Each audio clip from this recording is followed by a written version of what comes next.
শীত সবে আসতে শুরু করেছে। শুকনো ঠান্ডা বাতাস সবার গায়ে ছুঁচ ফোটাচ্ছে। কিছুদিন হলো মা দুর্গার বিসর্জন দেওয়া হয়েছে। সামনেই মা কালীর আগমনের সময় এসেছে। বাঁশবাগানের মধ্যে দিয়ে হাঁটতে হাঁটতে এসব কথাই আলোচনা করছে নলপুর গ্রামের তিনজন লোক। তিনজনই হাঁটুরে, কাঁধে পুটলি সবার, মাথায় ঝুড়িতে না বিক্রি হওয়া মূলো, কলা ইত্যাদি। অজপাড়াগা নলপুরের মধ্যে মানুষের মূল জীবিকা বলতে হাট বাজার, চাষবাস এসবই ভরসা। লোকগুলোর মধ্যে অদ্ভুত চঞ্চলতা। হনহন করে হেঁটে চলেছে তারা। ও ভোলা, চুপ মেরে গেলি যে একেবারে। ভয় পাসনি হতভাগা? চলেই এসেছি বাঁশবাগানের শেষ মাথায়। পা টেনে হেঁটে দে আরেকটু। তোমার জন্যই তো দেরিটা হলো। এই সময় কি বিড়ি কিনতে লাটনের দোকানে না গেলেই চলছিল না? আচ্ছা ঠিক আছে, ক্ষমা করে দে বাপ। এখন পা টেনে হাঁটা দে। আধার নেমেছে, বাঁশবাগানটা পেরোতে পারলেই আর চিন্তা নেই। মাধবদের দলটা যে কত দূর এগিয়ে গেছে কে জানে। ওদের পেছন ধরতে পারলেও মনের জোরটা বাড়ে। নলপুরের এই বাঁশবন আকারে প্রায় 1/2 মাইলের মতো। বছরের এমনি সময়ে এই পথ গ্রামের লোক চোখ বুজে পার হলেও কালী পুজোর আগের এই সময়টা যেন সকলের মনে কোনো নাম না জানা ভয় কাজ করে। হাট থেকে সবাই দল বেঁধে বাড়ি ফেরে। কেউ পেছনে পড়ে গেলে সে একলা সে পথে পাড়ি দেয় না, সারা রাত হাঁটি কাটিয়ে দেয়। আজ সবাই একসাথে বেরোলেও তারা 3 জন পেছনে পড়ে গেছে। এই তো আর কিছুক্ষণ, চলে এলাম প্রায়। খুব বেশি পথ বাকি নেই। হঠাৎ তাদের পাগুলো থেমে গেল। সামনে পথের উপর একটা লণ্ঠন কাত হয়ে পড়ে আছে। সেটা তখনও জ্বলছে, কিন্তু আলো প্রায় নিভু নিভু। কার লণ্ঠন গো? এভাবে ফেলে রেখে গেছে, চেনা চেনা লাগছে। নেতাইয়ের মনে হচ্ছে না? ও তো মাধবের দলে ছিল। কি ব্যাপার বলো তো? নেতাই? মাধব? কই গো তোমরা? নেতাই? কেউ নেই রে। লন্ঠনটা ফেলে রেখে যাওয়ার কি কারণ বুঝতে পারছি না। চল এগিয়ে চল জলদি। কি কাণ্ড বুঝতে পারছি না একেবারে। তারা 3 জনেই আবার এগিয়ে চললো আগের গতিতে। মাধবদের দলটা যে চলে গেছে তা বোঝা যাচ্ছে, কিন্তু নেতাইয়ের লণ্ঠনটা ফেলে যাওয়ার পিছনে কি কারণ থাকতে পারে সেটাই ভাবছে তারা। ও শিবেন না, এই ব্যাপারটা ভালো ঠেকছে না। কেমন যেন একটা বোরকা গন্ধ পাচ্ছ। মনে হচ্ছে কেউ যেন পচা মাছ শুকোচ্ছে। ও বাবা গো! হঠাৎ কথা থেমে গেল শিবেনের। ভোলা আর ঘন্টুও দাঁড়িয়ে গেছে। সামনে এক অদ্ভুত দৃশ্য চোখে পড়ছে তাদের। পথের ঠিক মাঝখানে চাপচাপ রক্ত আর হাড়গোড় পড়ে আছে। হাড়গুলো দেখে মনে হচ্ছে কোনো জন্তুর হাড়। ও শিবেন দা, ও ঘন্টুদা, এ কি ঘটেছে গো এখানে? হঠাৎ কি একটা ঝপাত করে সামনে এসে পড়লো তাদের। গড়াতে গড়াতে থামলো জিনিসটা। দেখে চোখ ছানা বড়া হয়ে গেল তাদের। একটা কাটা মাথা, নেতাইয়ের মাথা। ও বাবা গো, ওটা কি গো শিবেন দা?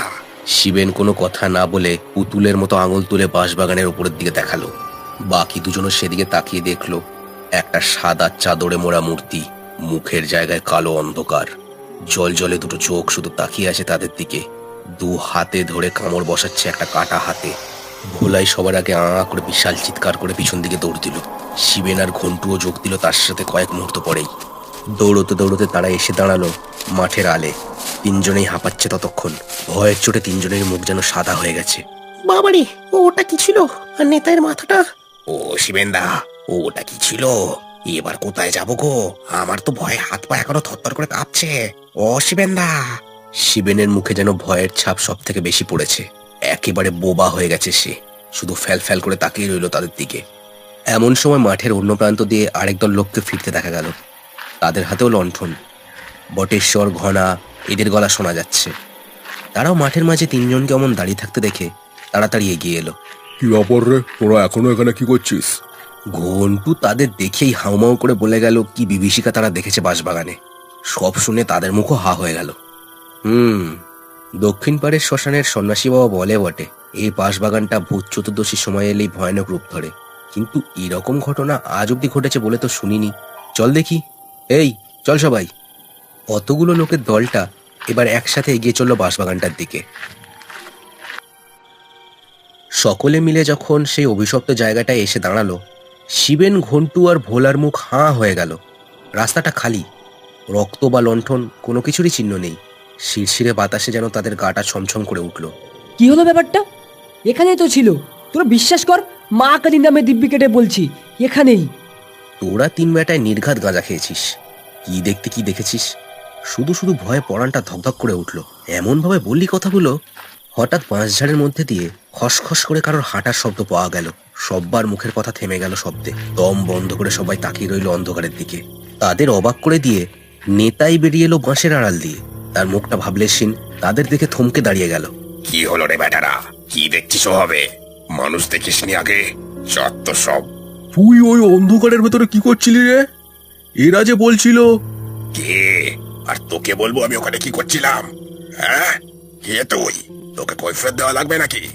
আমার ঘুম পাচ্ছে, আমি বাড়ি চললুম।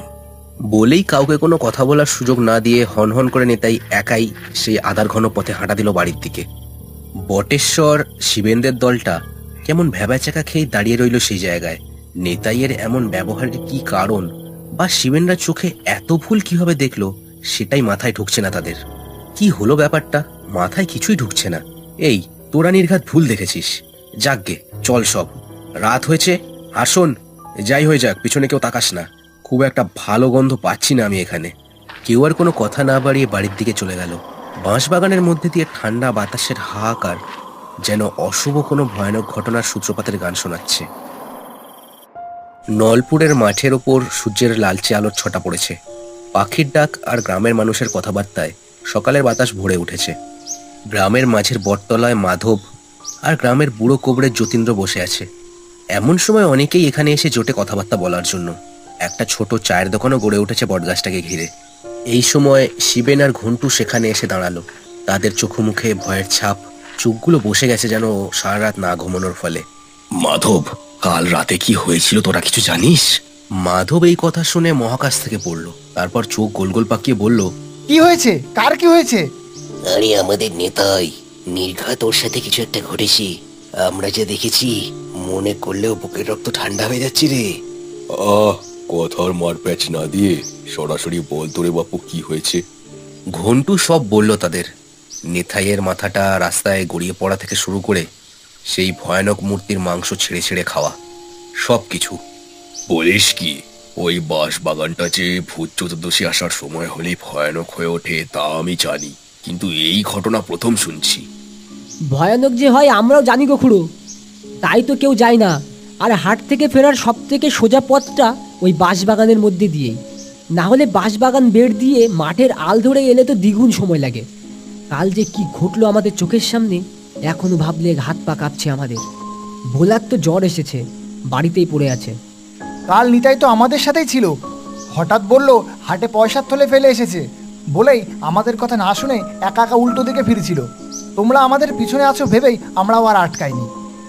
হ্যাঁ, বুঝেছি। দেখো, ও বাঁশবাগানের গল্প এই গ্রামে অনেক কাল ধরেই চলে আসছে। তোমরাও সব বাড়ির বুড়ো বুড়িদের মুখে শুনেছ হয়তো। ওখানে আগে বিশাল বড় এক ডাকাতের দল লুকোনোর ডেরা করেছিল। আশেপাশের গ্রামে ডাকাতি করে ওরা ওই ঘন বাঁশবনে লুকোতো। একদিন 3 গ্রামের লোক মিলে বাঁশবনে চড়াও হয় ওদের ওপরে। সব কটা ডাকাতকে পিটিয়ে ওই বাঁশবনে পুঁতে দেয়। দিনটা ছিল ওই ভূত চতুর্দশীর কালো রাত। তারপর থেকেই ওই গল্প চলে আসছে যে বাঁশবাগানটায় সেই প্রেতের দল ভূত চতুর্দশীর আগে আগে নাকি জেগে ওঠে। খুড়ো ঠিকই বলেছ, আমার ঠাকুরদাও ছিল সেই দলে। তিনি বলতেন ডাকাত সর্দার মঙ্গল নাকি কি ভয়ানক ছিল, 2 হাতে নাকি মানুষের মাথা টেনে ছিঁড়তে পারতো সে। ওরকম অনেক গপ্পই তো প্রত্যেক গ্রামেই আছে। তাই হ্যাঁ রে শিবেন, তোরা কি সত্যি যা বলছিস তা দেখেছিস? তাহলে তো নিতাইয়ের খবর নিতে হবে। তার প্রয়োজন নেই, আমার খবর নেবেন, বড় মাতব বড়ালেন একেবারে। আচমকা এমন মেঘের মতো গলার আওয়াজ শুনে সবাই চমকে দেখলো নেতাই দাঁড়িয়ে আছে একটু দূরে। উস্কো খুস্কো চুল, চোখগুলো টকটকে লাল। এই যে অকম্মার দল, আমাকে নিয়ে এসব কথা কিন্তু আমি সহ্য করবো না বলে দিলাম। কি কথা হচ্ছিল শুনি? আর শিবেন, ঘন্টু, হতভাগার দল, তোরা রটিয়ে বেড়াচ্ছিস আমাকে ভূতে খেয়েছে। এর এই কথা যদি তোদের মুখে শুনি রে, কার মোটকে চোমের বাড়ি পাঠিয়ে দেবো। বলেই যেমন হঠাৎ এসেছিল তেমনি হঠাৎ হনহন করে সে চলে গেল সেখান থেকে। সব্বার মুখ হাঁ হয়ে গেল নেতাইয়ের এই রূপ দেখে। এমন সময় মাধব নাকে হাত চাপা দিয়ে নাক সিঁটকে বলে উঠল, কি মরেছে গো বাবা গো, অন্নপ্রাশনের ভাত তো উগড়ে আসছে। কাল এই একই গন্ধ ওই ভয়ানক প্রেত মূর্তিটার গা দিয়েও বেরোচ্ছিল। বাবা গো, ও কবিরাজ খুড়ো, কি বুঝছেন? হ্যাঁ, ব্যাপার ভালো ঠেকছে না হে। গ্রামের সবাইকে বাঁশবাগানের মধ্যে দিয়ে যেতে বারণ করা দরকার। এই তোমরাও যাও সব। শোন হারাদন, তোর দোকানে যারা আসবে তাদেরও বলে দিস কিন্তু। আচ্ছা বেশ খুড়ো, তাই বলে দেবো খন। এরপর সকলেই বাড়িমুখো হলো। কোনো ভয়ানক আদিভৌতিক ঘটনা যে ঘটছে নলপুরের ওই বাঁশবাগানকে ঘিরে, সবাই বুঝতে পারছে সেটা। আবার রাত নামছে। নলপুরের বাড়িগুলোতে মৃদু মৃদু লণ্ঠনের আলো চোখে পড়ছে। বাড়ির মেয়েরা রান্নাবান্নার কাজ করতে ব্যস্ত। হাট থেকে দল বেঁধে লোকজন বাড়ি ফিরছে। সকলের মনেই ভয় বাসা বেঁধেছে। গদাইয়ের ঠাকুমা বাড়ির পেছনের মুরগির খামারের দরজা আটতে গেছেন। বুড়ি মানুষ হাতে লণ্ঠনটা নিয়ে ছোট্ট ঝুপড়ির সামনে আসতেই পা যেন থমকে গেল তার। দেখলো কেউ যেন পিছন ফিরে বসে আছে দরজার সামনে। পিছন থেকে দেখে চেনা চেনা লাগলো। কে রা? কোন মুখ পোড়া? নেতাই না? কি করিস রে ওরম ভাবে বসে? আয়। লোকটা উঠে দাঁড়ালো, তারপর ঝট করে ঘুরলো তার দিকে। মুখে রক্ত লেগে মুখটা বিকৃত, দু চোখ ভাঁটার মতো জ্বলছে। বুড়ি বাবা গো মাগো বলে সেখানেই মূর্ছ গেল। তার চিৎকারে বাড়ির লোকজন সব জড়ো হলো সেখানে। তার মুখ থেকে নেতাইয়ের এই রূপের কথা শুনে সবার বিস্ময় আর ধরে না। চোল জ্যান্ত মানুষটা যে এমন কাণ্ড ঘটাচ্ছে কেউ মানতেই পারে না সেটা। এরপর আরো কয়েক রাতে আরো অনেকে এমন দৃশ্য দেখতে পায়। কখনো নেতাইকে বা কখনো সাদা কাপড়ে মোড়া মূর্তিকে গ্রামের এদিক ওদিক দেখা যায়। সকলের মনে আতঙ্ক সঞ্চার হতে থাকে প্রবলভাবে। ভূত চতুর্দশীর আগের রাত আসে এভাবেই। গ্রামের সবাই যত তাড়াতাড়ি সম্ভব বাড়ি ফেরে এখন। বাঁশবাগানের মধ্যে দিয়ে খুব প্রয়োজন ছাড়া কেউ যায় না। নেতাইও সেই ঘটনার পর থেকে নিখোঁজ। বটেশ্বর আর ঘনা আজ নিজেদের দোষে দেরি করেছে। কালো অন্ধকার বাঁশবাগানের মধ্যে দিয়েই যাবে বলে ঠিক করেছে দুজনে। গ্রামে যা ঘটছে তা যতক্ষণ না নিজের চোখে দেখছে তারা মানতে নারাজ।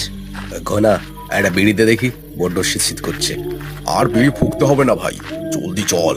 তোরে বললাম বাঁশবাগানের বেড় দিয়ে মাঠের আলে আলে হাঁটি, শুনলি না? বড় জেদ করিস তুই। ভেজা বেড়াল। গদাইয়ের ঠাকুমার কথায় তোর মনেও ভয় জমেছে। যাই হোক, মহাজন টাকা দিতে এত দেরি করলো, নইলে তো বিশুদ্ধ দলের সঙ্গেই চলে যেতে পারতাম। কি বিশ্রী গন্ধ রে, ম্যাগো পেটের ভাত উপরে আসবে। কি মরেছে টরেছে নাকি? বটেশ্বর এদিক ওদিক তাকিয়ে দেখার চেষ্টা করলো কোথা থেকে গন্ধটা আসছে।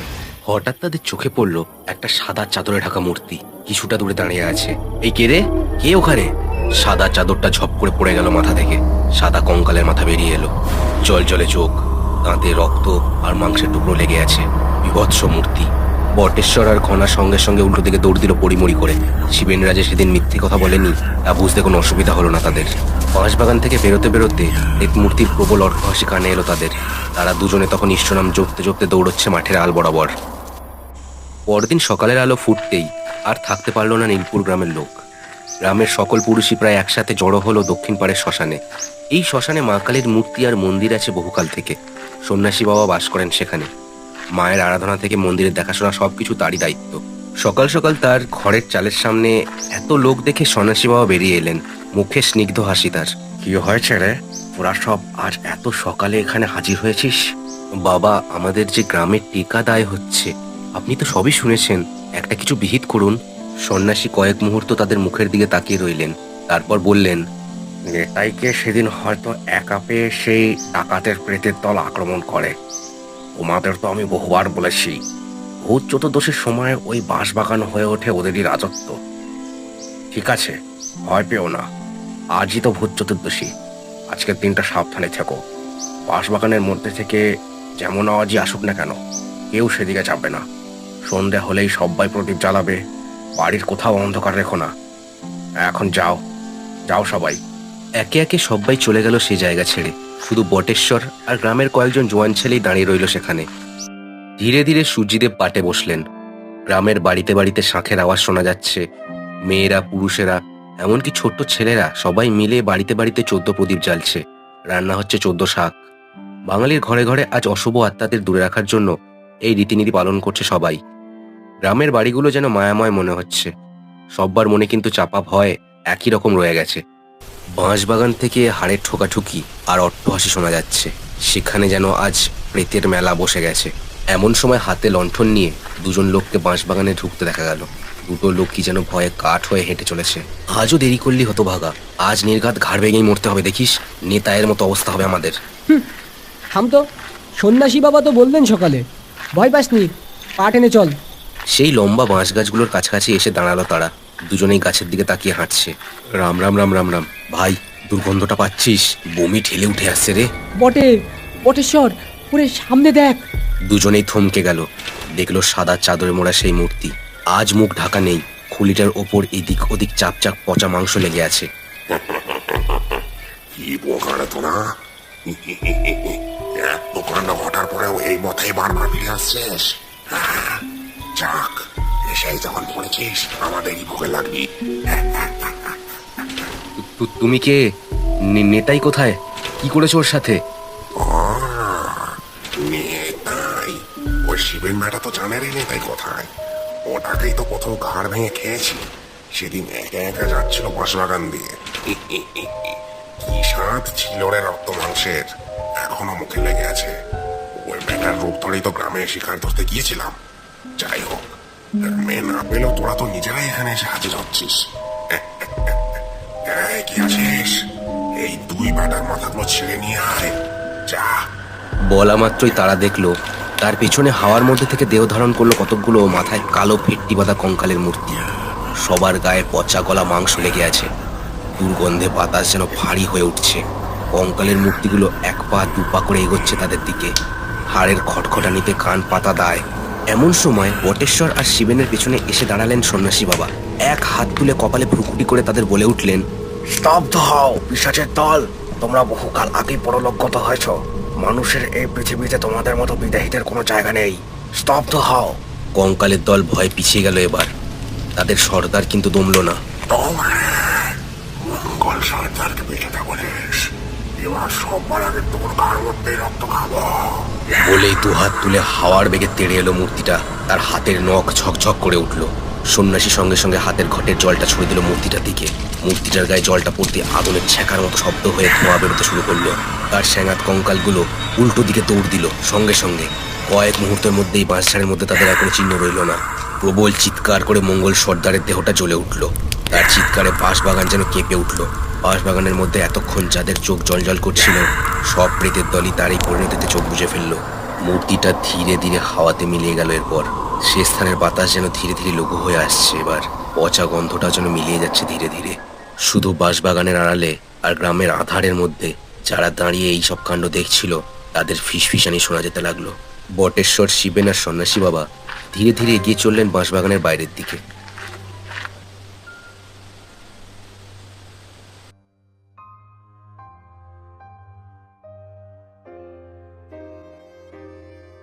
শেষ হলো কুটুন্স অ্যানিমেশনসের আজকের গল্প।